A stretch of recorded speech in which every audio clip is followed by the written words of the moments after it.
Welcome to the COPreneur Path Podcast. Welcome to the show that is all about the path from cop to COPreneur. I'm your host, Adam Wills. With this podcast, I'm going to help equip you for your own post-law enforcement entrepreneurial journey with lessons learned from my experience growing a successful post-Leo business. You'll also get to hear from fellow COPreneurs and experts in business and marketing whose advice will give you an edge against the competition. You are in the right place, so let's get after it.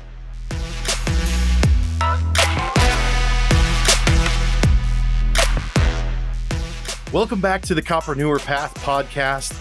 Today I have a very, very special guest with me today, but before I get to that, I want to read for you guys another review that came in. You guys know I love your reviews. I appreciate them. It keeps me charged up and moving forward with the podcast. And your reviews, of course, help other people find the show. So I'm going to read a review real quick from Stu. Stu gives the podcast 5 stars, and he says, "Speaks to me. You've listened to podcasts about tactics, gear, and mindset. Now listen to a professional podcast about maybe the most important issue you will face, what to make of your life after the job. If you've ever thought or dreamed of creating your own business, then this is for you. Adam and his knowledgeable guests lay out the pitfalls and the joys of entrepreneurial world, but from an angle that's inviting and educating to those of us still stuck between the 4 walls of a precinct. If you are nearing the end, or even if law enforcement just feels like a dead end, then you owe it to yourself to listen and consider all the possibilities out there waiting for you."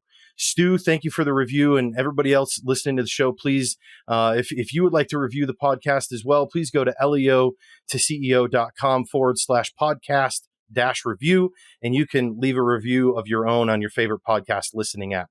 So now, without further ado, I want to introduce you to a guy who really needs no introduction amongst this group of listeners here, and that is Lieutenant Colonel Dave Grossman.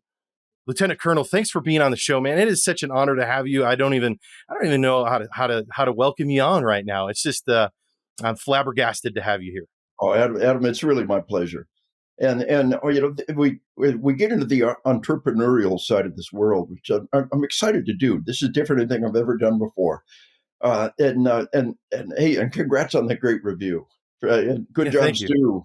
That's the kind of reviews that keep us going. We're going to talk about focusing on the positive and all those attacks and all those bad things, keeping yourself above water, and we'll talk about all that.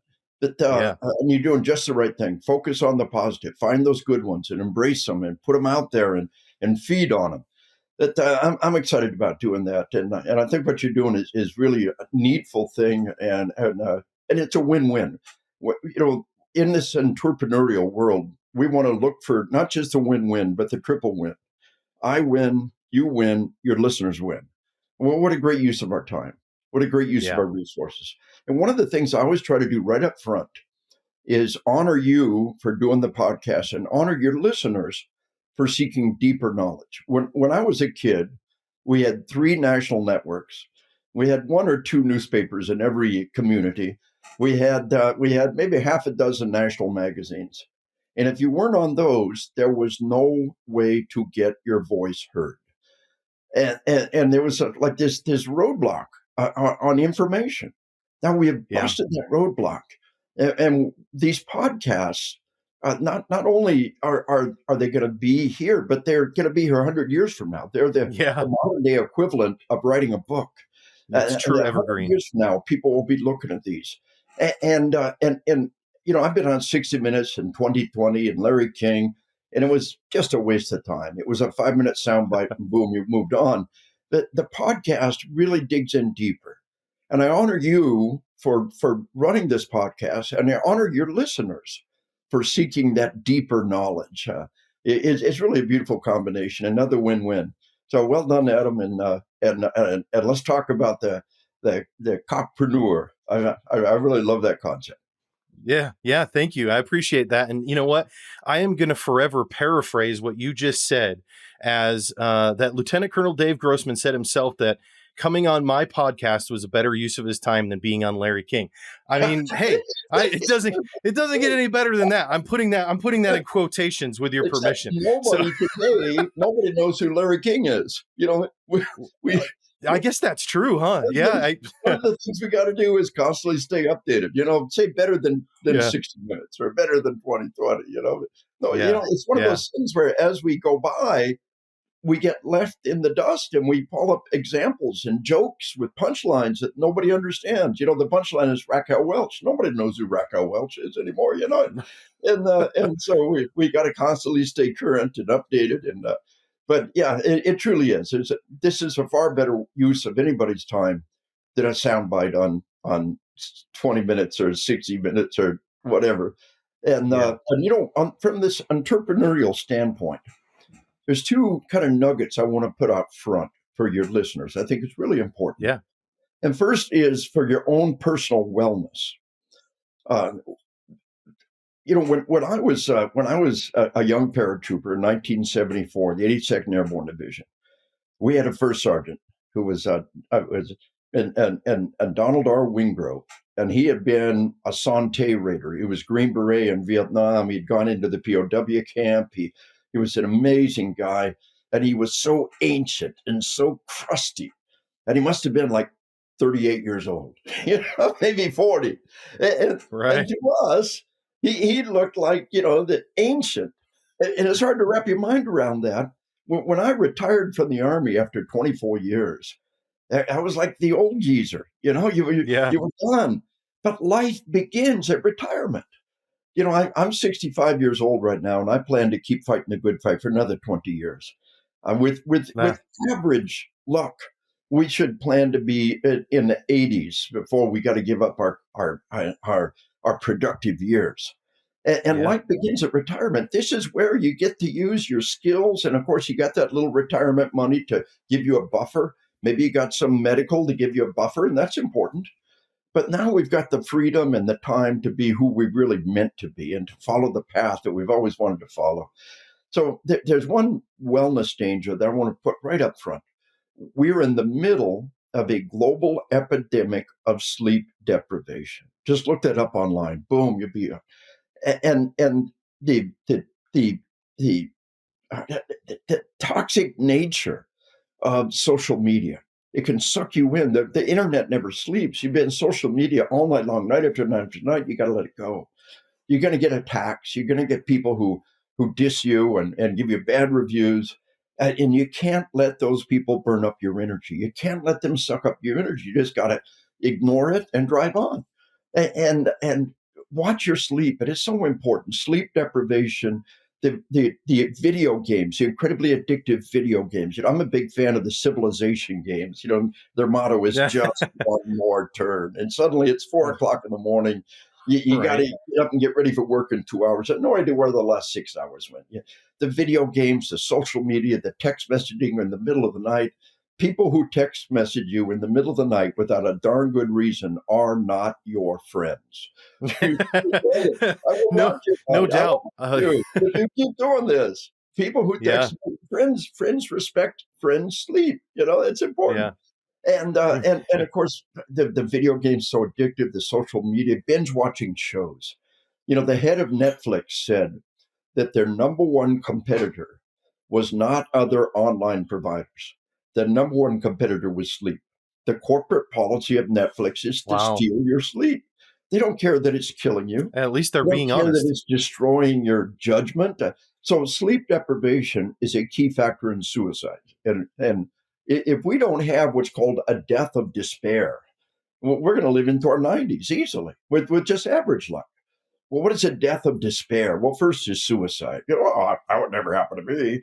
Well, sleep deprived, some of the military research tells us a sleep deprived soldier can be up to 5 times more likely to take their life. I'm telling you, sleep is this biological blind spot, and we've got to make sure we carve out that time for sleep every day. And don't use alcohol to put yourself to sleep. Nothing wrong with one drink on the way to bed. If I were king or could give everybody one gift, I'd give them a fitness tracker. And I'm a huge science geek. My favorite website, sciencedaily.com. I check it every day through almost every category. It's the fun part of every day. What's the latest scientific discovery? And there was a great study on the different fitness trackers and how good a job they did of tracking your sleep. And the Fitbit was pretty much the best. And it'll track how much sleep you're getting over time. As an adult, you need at least 7 hours of sleep a night.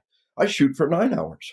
And like nothing wrong with one drink on the way to bed, but wear the fitness tracker, pound down 4 beers, go to bed, and see what it does to your sleep. You'll fall quickly into a shallow sleep. You'll wake up in a couple hours, can't get back to sleep. Cut off caffeine shortly after lunch is terribly important. These mega doses of caffeine are killing us. Caffeine is an amazing, powerful, useful, addictive drug, and you got to use it effectively. And like I said, the things that want to pull us and suck us away from sleep and suck us away from life, we got to make it happen. You got to pace yourself for the long game. You got to set a schedule now. It's kind of like during the pandemic, everybody is, I don't have to be at work every day. I'll just sleep, and then your sleep cycles get messed up. Everything gets messed up. Take care of your sleep. Take care of your time. Sleep deprivation is a key factor in suicides. It exploded worldwide. It's a key factor in traffic deaths. Decade after decade, we brought traffic deaths down. Airbags, seatbelts. And now everywhere, for over a decade, traffic deaths are up, up, up, up. And the new factor is sleep deprivation. Alcohol and sleep deprivation are the two major factors in traffic deaths. The third major thing likely to kill you is opiate overdoses. And why opiates? Prescription opiates have always been there. Why are they suddenly the drug of choice? Well, sleep deprivation creates chronic pain. The tendons and muscles never get a chance to fully relax. Doc, I heard all the time, you give me a pill to fix, you don't need a pill, you need more sleep. And you've got to knock off the caffeine shortly after lunch. That caffeine has stopped you from getting deep cycle sleep. And by the way, just hundreds of studies are telling us that sleep deprivation and lack of deep cycle sleep are key factors in Alzheimer's and dementia. You want to keep your weight down, watch your sleep. You're worried about blood pressure and cardiovascular disease, watch your sleep. And most importantly, the three major killers that have exploded worldwide, traffic deaths, suicides, and opiate overdoses, sleep is the answer. Got to pace it. And there's nothing wrong with getting a little help. But don't make it alcohol. An Ambien. There's nothing wrong with, during the pandemic, a lot of us had discovered we need a little help getting to sleep every now and then. There's nothing wrong with that. When I'm out on the road, I hammer myself to get to sleep. But when I'm at home, last night I didn't get 9 hours of sleep, had trouble falling asleep. I got up, had a little tiny bowl of cereal, read for a while, and then went back to sleep. I didn't get a full night's sleep, but I will tonight. And pace stuff for the long game. So wellness-wise, and when you retire, it is so important that you establish a schedule and that you maintain it. Nothing wrong with sleeping in a couple hours on a Saturday morning, but maintain that schedule and sleep in a totally dark room. And nobody can make a room completely dark. Wear a sleep mask. My little grandson went off to a college. He's heard my class. He's assisted me in my class many times. My graduation gift was 2 of the best, most highly rated sleep masks you can find on Amazon. And I made him promise me he would use them. Yes, sir, Roger out. Are you watching your sleep? Yes, sir, Roger out. I mean, suicide, traffic deaths, and opiate overdoses. These are the big killers today. And sleep is a key dynamic. The other key thing I'd like to address is, and this is critical to you as a sheepdog entrepreneur, violence has exploded to a degree we have never seen before. And people are just now beginning to even be remotely aware of it. The media is not reporting it. But the murder rate is being held down by medical technology. So if we talk about the murder rate over any period of time without allowing for medical technology, we're lying. So that's a good point. I was invited to the White House as the part of the president's roundtable on violent video games. And I was invited back again to brief Vice President Pence, very gracious and impressive guy. And I told him that we've got one good solid data point. In a UMass Harvard study tells us that between the 1960s and the 1990s, medical technology cut the murder rate to a third or a quarter would otherwise be. That is, to compare the murders between the 60s and the 90s, you got to take the murders in the 90s and multiply by about 4 to make a fair comparison. And the leaps and bounds of life-saving technology since the 90s are astounding. Tourniquets alone may have cut the murder rate to a quarter would otherwise be. Cop slaps on a tourniquet, saves a crime victim's life. We prevented a murder. So just recognize that. Imagine if the entire all the economists in the world talked about wages and never once talked about inflation. We compare wages. Look how much more money you make today compared to the 1960s. What a lie. What a lie. Right. And you Yeah, I mean, we get it. it's a good Boom, we analogy. get it in one sentence. Medical technology holds down the murder rate. It misrepresents the situation. Boom, we get it. Every criminal justice professor, every criminal scientist on the planet is lying. It's like every economist refusing to talk about the impact of inflation. It's bizarre. So just recognize the fact it's much worse than it looks. And the vice president asked a very intelligent question. He said, what about the aggravated assault rate? I said, sir, it's too easy to fudge that data. Every cop will tell you, we make ag assaults. What do you wanted to say? Where do you draw that magic line between ag assault and simple assault? It's like grade inflation, but dead is dead. Murder is good data if we allow for medical technology. We have inflation-adjusted dollars. We need medically adjusted murders. And when we do that, it will rock our world. So with all that said, in 2020, that homicides were up 30% for the year. Now, the highest annual increase we have ever seen is a 12% increase one year in the 1960s. So it's like 3 times worse than we've ever seen, right? Wrong. Allow for medical technology. Multiply by a factor of at least 10. It's 20 to 30 times worse than anything we've ever seen. And people don't even know it. It's insane. The wheels are coming off the bus. 2021 is even worse. What's that mean to you? The world needs what you have to give. Leosa, you are a retired police officer. You are authorized to carry a gun from sea to shining sea. That, no guns allowed sign, it doesn't apply to you. As a bodyguard, as a protector, as a sheepdog, you have something to give to the world that the world desperately needs. And people are going to be scrambling. Now, the defund the police is part of the problem. The George Floyd riots is not about the pandemic. Other nations aren't seeing the same magnitude of increase in violence we are. It's about the George Floyd riots. It's about this sick, twisted narrative that the cops are the bad guys and the crooks are the good guys. And that's just insane. And it's doing us great harm. So be that sheepdog. Take your skills, take your awareness and apply it. But something to think about. Don't waste your time on the golf course. Now, I tell people, your hobby, and this is just me, but your hobby ought to have some survival skills. There's no survival skill found on the golf course. There's no cardio demands found on the golf course. The golf course is a willful and deliberate misuse of a perfectly good rifle range.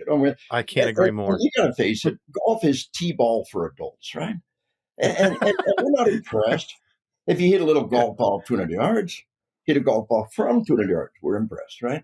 So it's always fun to tease our golfers. But I like to hold up the example of Officer Greg Stevens, May of 2015. Draw the Prophet Muhammad Art Festival. In the eyes of Islam, to draw the Prophet is a terrible crime. They're afraid to draw bad guys in it, too. 2 art critics from Arizona showed up with AK-47s and body armor. They had the element of surprise. They had body armor. They had rifles. It could have been the Pulse nightclub times 2. They rolled out of the vehicle, and a 59-year-old traffic cop named Officer Greg Stevens killed them both. One of the greatest feats of marksmanship and courage in American history. Greg was not a SWAT dog. He was not a competitive shooter, but his department had an open range 1 day a month, and for 37 years, 1 day a month, he was on the range. Some of the time, he was off duty. Oh, go to the range on your own time? What are you going to the range your own time for? They're not even paying you. Who does that? I'm a Texas cop, and I live on dirt, and the range is open, and the ammo's free, and you're stupid if you're not there. For 37 years, one Saturday a month, Officer Greg Stevens made a deposit in his savings account. In May of 2015, he made a major withdrawal. How's your account look? Are we pissing our time away? Are we pissing our money away? Look, carrying a guitar does not make you a musician. Carrying a gun does not make you a dangerous and protective person. You got to train. You got to immerse yourself and invest yourself in training. The one thing you, as a retired police officer, bring to the table is the fact that you are legally authorized to carry a pistol from sea to shining sea. But just carrying that guitar isn't enough. You got to practice, right? Just carrying Yeah. that gun Yeah. isn't enough. Immerse yourself in that environment. It's a growth industry. It is the single greatest growth industry in America today. So what's the defund the police doing? It's making, retention is down, recruiting is down, and the gap between the haves and the have-not becomes even greater. Cops are the bodyguards for the poor. Cops are the bodyguards for the Yeah. population. The rich people are always going to have their bodyguards. The rich are going to surround themselves with armed people while the poor are being hammered. So just understand that there's nothing wrong with protecting that celebrity. A friend of mine wrote a book about being a bodyguard and the guy on the governor's detail. The governor was a real dirtbag, and the governor's wife was a dirtbag to the second power in this book, right? And she asked this security, this state trooper who's part of the security team, said, why would you die for me? Why would you lay your life down for me? We know who we are. We know what we are. And he said, I'm not dying for you. First off, I don't intend to die. I intend for the other guy to die. But second, I'm Right. going to put my life on the line for you. I'm putting my life on the line for all the people that voted for you. And if one man with a rifle can veto all those votes, then democracy is no longer viable. And if you're protecting that celebrity, if one person can kill that celebrity, they kill all the love and all the dreams and all the aspiration for all the fans it represents. If one person can kill that entrepreneur, that millionaire, then all the years that he's worked and strived and applied themselves to be wealthy is nothing, because one person with a gun can take that away. You're not protecting that businessman. You're protecting our way of life. And the same thing goes with wherever you are. You're not just fighting for our children's life. You're fighting for our way of life. In a dark and desperate hour, the violence of the Old West is a Hollywood myth. The gunfight at the Yeah. OK Corral wouldn't make the national news today.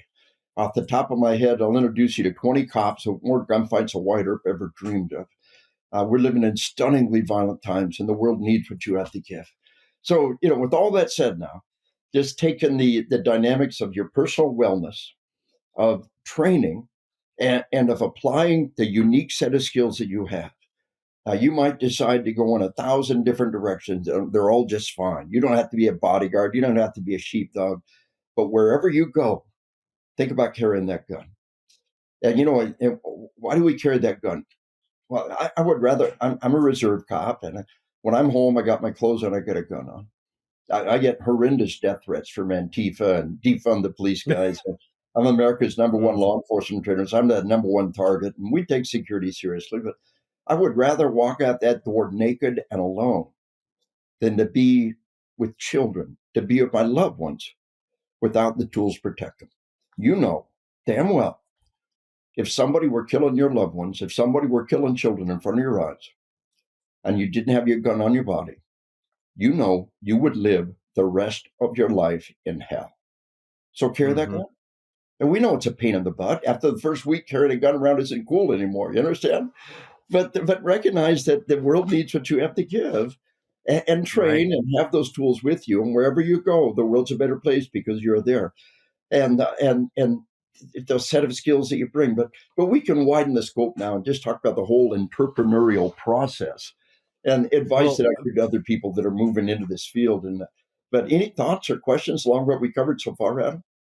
yeah, yeah. I mean, well, you've given me a ton there. I could branch off of a gazillion different things you talked Yeah. about, but I think the biggest thing there, Dave, is that I too just want to encourage those that are preparing to transition out of law enforcement Yes. or are in that transition to continue to be that sheepdog. Because I can tell you my own personal story when I left law enforcement, and part of my story is because I actually didn't intend to end my law enforcement career when I did. I thought I was going to be in my law enforcement career until I was in my 50s or 60s.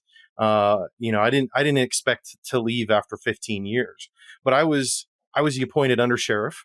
My sheriff ran for reelection, And we won't get into the weeds of that and what I think, in my opinion, but got beat by like 100 and something votes in a primary election against another Republican contender.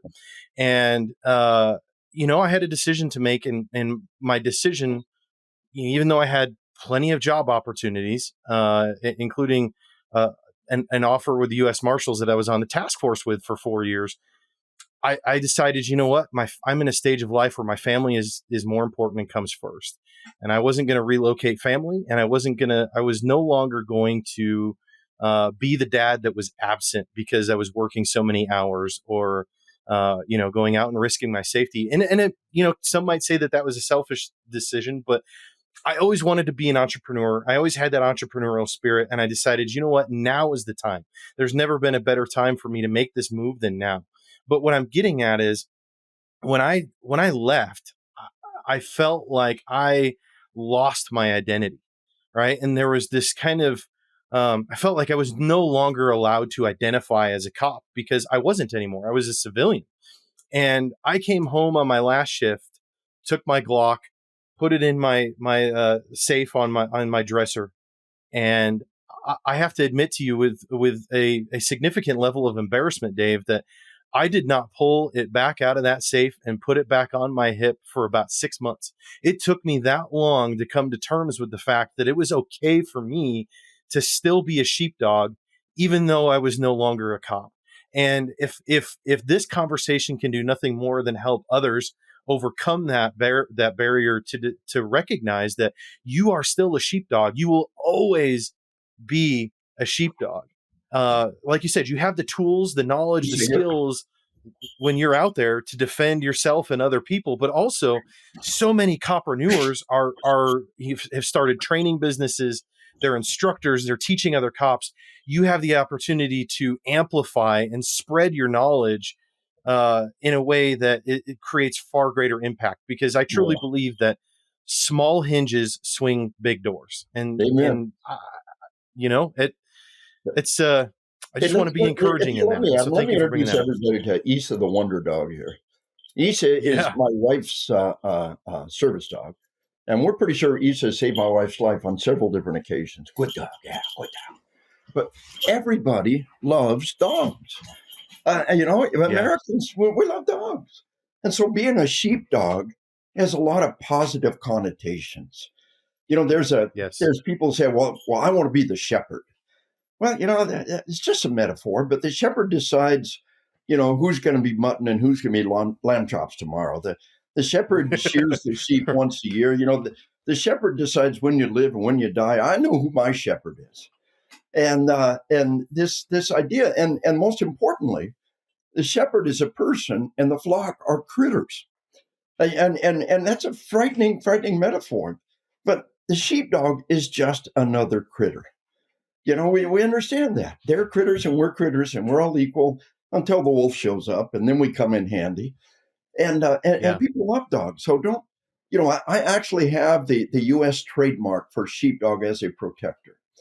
And if anyone wants to use that, just send me an email and I'll send you a letter, suitable for framing, authorizing you to use the sheepdog phrase. You don't need that. You can do whatever you want to, but embrace that concept of being the protector. And people love dogs. Americans love dogs, and so it just run with that. The positive connotations and, the defund the police guys, the Antifa folks, I got death threats that'll curl your hair from them on a steady basis, but they'll attack anything we do. It doesn't matter what you do. You can't please these people. Don't try to appease them. You can't please them. Just be who you are. And they're on the wrong side of the model when they're trying to attack the sheepdog. People love dogs, and I'm just a lowly dog. Everybody understands that. And so there's nothing wrong with being that sheepdog and being that protector. But, one of the advice that I give that people looking at kind of following this path is to write that book. Once you get that book out there, everything changes. And we live in a world where there's room for lots of books. When I was a kid, we had a thing called books in print. It's the size of a phone book. Nobody knows what a phone book is anymore, right? It's about yay thick, and it had listed every single book currently in print in the English language. And today, Amazon, it would take 50 of those books to include all the titles on Amazon right now. We live in a world where there's room for lots of books. My first book on killing, 500,000 copies sold worldwide, major publisher, Hama. We really touched a lot of lives. Google Scholar says it's been cited over 3,000 times. But my second book on combat, I self-published. And we've had a lot of success. My daughter-in-law enters the orders, and we got books that we self-published. We got books published by major publishers. There's a lot of different ways to crack this nut. But when you've got that book and you start showing up with that book, everything changes. And I'll give you Grossman's shortcut to writing a book. I wrote on killing while I was in the Army. I was in grad school, en route to teach at West Point, and I had all this time. And I devoted the time to writing a book. And I turned in one chapter of the book as my graduate thesis because I didn't want the Army to think they owned the book, And that was great. But then because of my book, people started inviting me to come present and to train. And I realized that killing was important, and it's a vital dynamic of combat. But what was really important was the fact that the shots get muted. I mean, how could we have had 700 years of gunpowder combat and not let people know about auditory exclusion, slow motion time, tunnel vision, and aftermath dynamics, and how different people responded? This was the important book. And when my son had his first of 9 combat tours, the invasion of Afghanistan, this is the book I literally wrote for my kid going into the fight. But the way I did this book, Grossman's shortcut to a good book, my class had evolved to something totally different, using the latest research and interviews. And I did a 2-day class. We had it professionally audio taped. And some little old lady in tennis shoes for minimum wage transcribed it. And boom, half the book is done. All we had to do is plug in case studies, examples, and quotes, and boom, the book is done. If you can teach a decent class, if you can give a good presentation, a 1-hour presentation is a great article. A full day presentation, a 2-day presentation, man, that's a book.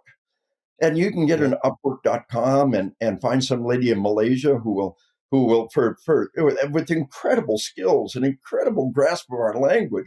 I can't even speak my language well.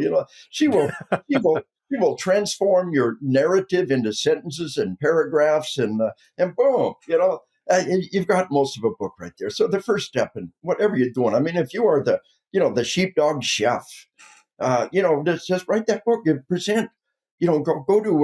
Go to conferences. Early on, we were presenting at Kiwanis and Rotary. My wife made up a little cardboard sign that says "We'll speak for food," but get in front of every audience that you can and get better at what you're doing. And when you've got it perfected, then audio tape it and transcribe it.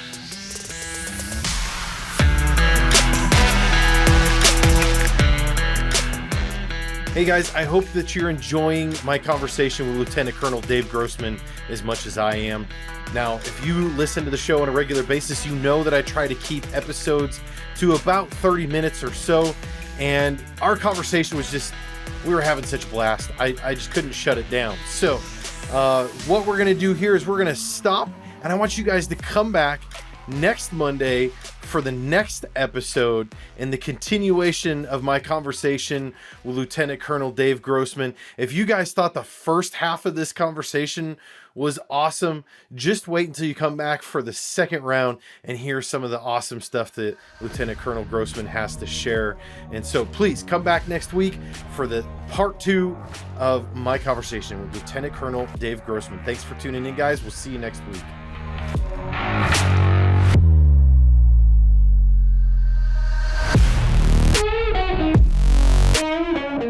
Hey, thanks for sticking around till the end of the show. If you enjoyed this episode, please consider leaving a review at leotoceo.com/podcast-review or in your preferred podcast listening app. I would love to hear your feedback, and it will also help other copreneurs like yourself find the show.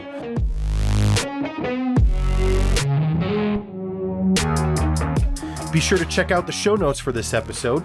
Just go to leo2ceo.com, click on podcast, and search this episode number, and you'll find all the links, descriptions, and resources we talked about.